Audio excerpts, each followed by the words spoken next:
Hello, folks. Welcome to a new episode of Data Talks. I'm actually very excited because I have the pleasure of meeting one of the most influential faces in Germany in e-commerce, Erik Meierhoff. Good morning, Erik. Good morning. Thanks for taking the time. So, Erik, people may know you from your time at Rakuten or Idealo, I think a brand everybody knows in Germany. But a year ago, you've joined Diconium. Can you let my followers know what the people should know about you as a person and why you joined Diconium and what you're doing actually? Okay, so happy to be here and hello to everybody out there. Actually, I joined Diconium roughly a year ago because I had a fantastic journey through different platform businesses. Nowadays, everybody's talking about platforms and marketplaces and so forth. And I was happy to joining this movement very early on and building Rakuten Marketplace, the first version, starting 2011. I think it was kind of early to the game, and Idealo being able to scale it to, as you mentioned, nearly everybody in Germany knows Idealo and is using it, and I think the public numbers are quite impressive as well, with nearly 2 billion GMV. In Germany alone, roughly 50,000 merchant and over 300 million offers on the platform. So it's by far the biggest platform here in Germany. And through all the years, a lot of people from the industry came to me and were discussing and sometimes asking me, Erik, hey, how to manage platforms, how to build our own platform and stuff like that. And I was always, that's not my business. And so I thought, okay, now it's the time really. The platform business is here to stay. The whole industry accepted it, or it was forced to accept it. And why not switching the role and going to a consultancy, to strategy consultancy, and answer the questions they were asking, the industry was asking me before. And yeah, here I am. Yeah, no, wonderful. And it sounds like it actually helps you because you've done it, right? So probably it is more trustworthy now doing your job, how you do it, I guess. Yeah. At least I hope so. But the feedback so far is kind of okay in that direction as well. So, and this is why I joined Diconium, because some of you might know Diconium, many more might know them, at least in Germany, under the name DMC, because roughly 25 years ago it was founded here in Stuttgart, and the first job, I think the founder's myth is they were digitalizing the Neckermann mail order catalog. That was the first project. But from there on, always Diconium or DMC was famous for building stuff, building online shops, connecting people with transactions and stuff like that. And therefore the DNA of Diconium is very result driven, very impact driven, and it's really it's not the typical strategy consultancy. Hey, I explain you how you should do it, but I explain you I support you how you should do it, and then I support you also in the making. And this is a core difference and was very important for me, because as you're saying, being over 10 years in the business doing things, it's very difficult to just lean back and telling other people, oh, I would do it like that. Yeah, well, no, wonderful. I think you're making a key point, right? Talking about something and the execution of it, that is actually much more important for whatever you do, especially in digitalization or e-commerce. So when you hear the term omnichannel, what does that mean for you? It rings a lot of bells. I think I've heard it throughout the last 10-15 years very often in different sets, from a channel mix when it's coming to communication, in a mix of POS, of consumer touch points when it's coming to retail. And so I think at the end of the day, and it doesn't matter if it's multi-channel, omni-channel, cross-channel, no-channel, channel, I don't know. I think it's about that the consumer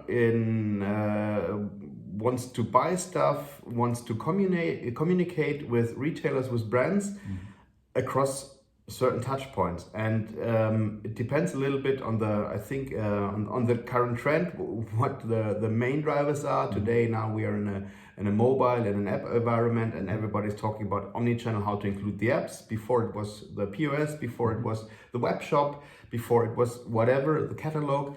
So I think this has changed over time, but still what's quite important is that as a company, as a brand, you must be able to reach the consumer with a consistent messaging, with a consistent offering across all touch points. That's my personal definition. Yeah, no, thanks for sharing, right? Because you just embarked on that. It is just getting more complex every day of the year. New channels are kind of coming up, which we don't know already, or there's something coming tomorrow we don't know. So companies have to be prepared for the next thing which comes.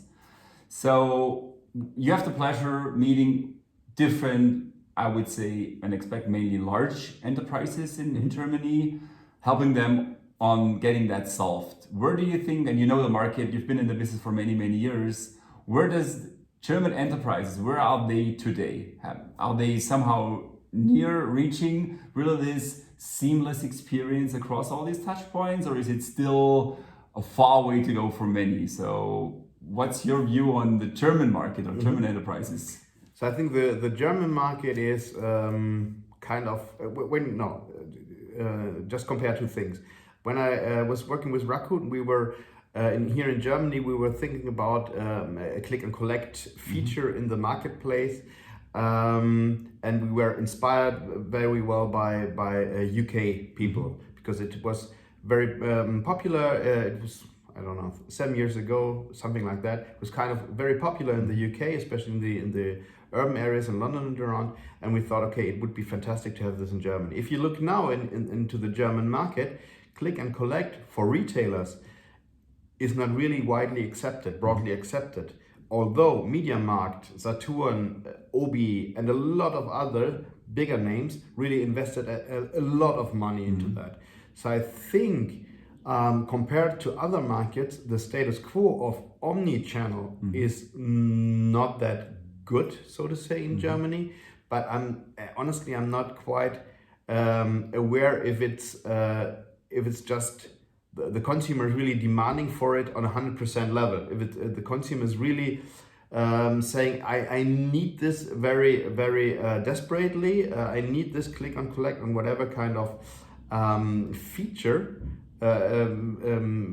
always, or is it just that I have to know my customer segment, I have to decide in my niche, in my category, in my customer segment, what kind of omni-channel experience I want to offer. And there I think there are good examples and even very bad examples.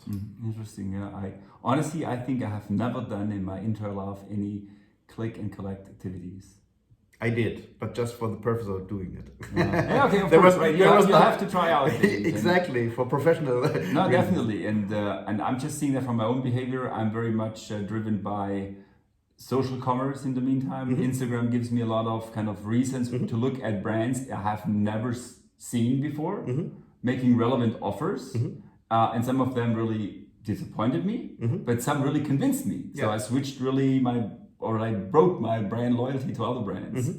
All right. So I was really motivated getting time with you after reading about what you're doing for Volkswagen.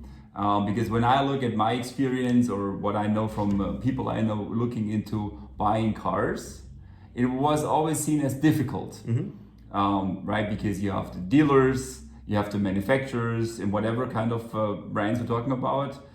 It was always hard to create really a seamless experience because there's a thing what the vendor or the dealer don't know about me, although there's many ways to collect data about my search or shopping behavior.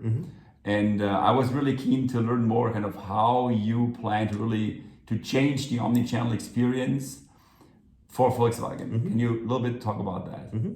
As a small disclaimer, I'm not sure how public this is, but we were acquired 100% by Volkswagen Group beginning of this year. So happy to share things about Volkswagen, but just as a disclaimer. So I think in general you're right. The traditional car manufacturers, the OEMs, were extremely product centric. So they were discussing about, I don't know even the English word for Spaltmaße, but this was the perfection of the product, the pure engineering was for over 100 years, let's say, the focus, 100% focus of the companies, of the OEMs. And they left the consumer-facing side of the business pretty much to the retailers. Separated, sometimes integrated, sometimes partly owned, but retail organization, separate from the product organization. And I think we have come now through the digitalization and through the new customer expectations, customer habits, customer experience frameworks, we're coming now to a point where this model is not working anymore. So it's now really crucial to make sure that the consumer are really facing that experience, what you are just describing, and especially the younger, the more urban the segment as the customer is, I want to address, the more I have to make sure that this is working. This is what we found out, not only Diconium and Volkswagen, but I think the whole OEM, the whole automotive industry. So overcoming this century-old gap between there's a product, there's a consumer-facing entity, this is now very crucial to survive, just to make sure to be attractive, to not lose the contact to the consumers, and especially make them feel respected and get them a real great customer experience. And this is where we started, and I think it's now public since 2 weeks that Volkswagen will sell its new ID.3, its new fully electric car, through what is called an agency model, which means the agency model, the consumer is making the contract, is buying the car actually directly from the OEM, from Volkswagen.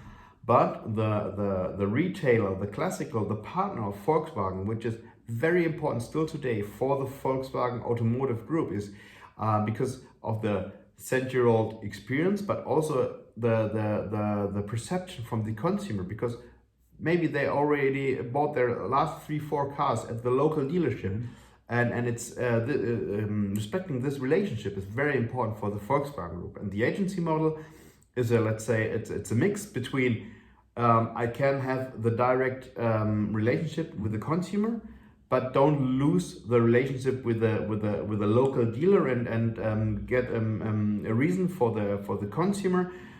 Either I go directly to the brand or I go to the dealer. I get the same experience, I get the same message, the same rate, also the same prices. I get the same car. Everything is the same.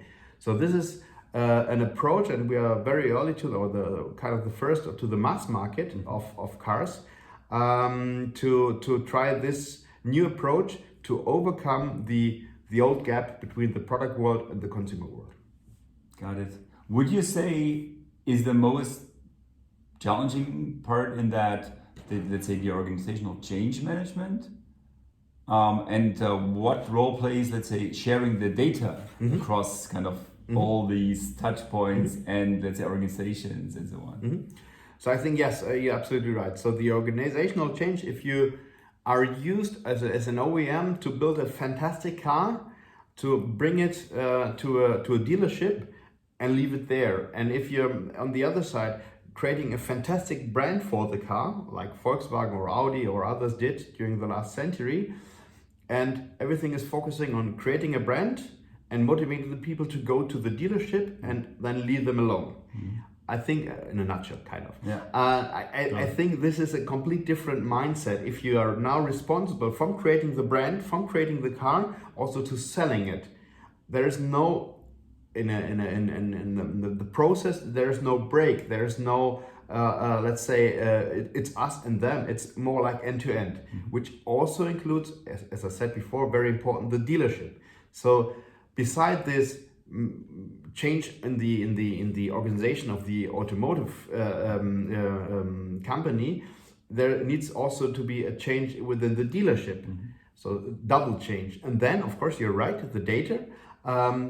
In order to fulfill this fantastic customer experience, a seamless thing, and really to give them an add-on, the customer, hey, I can design my car online, configure it, I can bring it to the dealership and then make another change, and I get a quote by the bank, and I go back home, discuss with my wife or my friend, and then I sign. And this also, all the steps needs to be seamless, and this is what we found out through the customer surveys and questionnaires and stuff like that.